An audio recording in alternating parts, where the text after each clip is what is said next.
أسماء بنت أبي بكر رضي الله عنها لتدار ستتጠየቅ የጠየቃት ዑመር رضي الله عنه ነበርና رفضت ዑመርን አልፈልግም ማለች። ያው የፍቅር ሰው ናት ይባላል የበሰለች ማለት ነውና ሁል ጊዜ ዱዓ ታረግ ነበር እያለቀሰች ምን ብላ اللهم إني أسألك زوجا يصب علي الحب صبا صبا ሱብሃንአላህ አላህ ሆይ እኔ የምፈልገው የባል አይነት ፍቅርን የሚያንበበብኝ የሚያርከፈክፍብኝ ነው ትል ነበርና አላህ ጠልሐን ሰጣት። ሱብሃንአላህ ስለ ጠልሐ ስትገልጽ ምን ትላለች?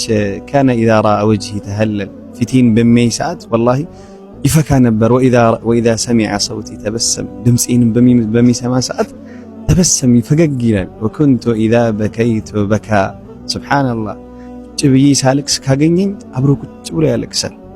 ሱብሃንአላህ ወላ የናሙ ሐታ የጥመኢን እኒ ቀድ ሪምቱ እኔ መተኛቴን ሳያረጋግጥ አይተኛም ነበር። ሱብሃንአላህ ኩንቱ ፈኽሩሁ ወዒዙሁ የሱ ኩራቱም መፈክሪያውም ፊ ስሪ ወልዓለን በየሄደበት ሙሉ ነበርኩኝ ትላለችና ያ ጀማል ዱዓ ምን የሚያምር ዱዓ አደረገች። ወያ ጀማል ኢጃባ አላህም ደግሞ ምን የሚያምር መልስ ሰጣት ማለት ነውና እንደዚህ አይነት ነገር የምትፈልጉ ይሄን ህይወት የምትፈልጉ ምን ብላችሁ ዱዓ ታረጋላችሁ?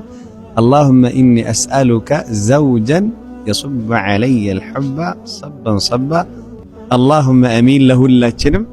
السلام عليكم ورحمة الله وبركاته.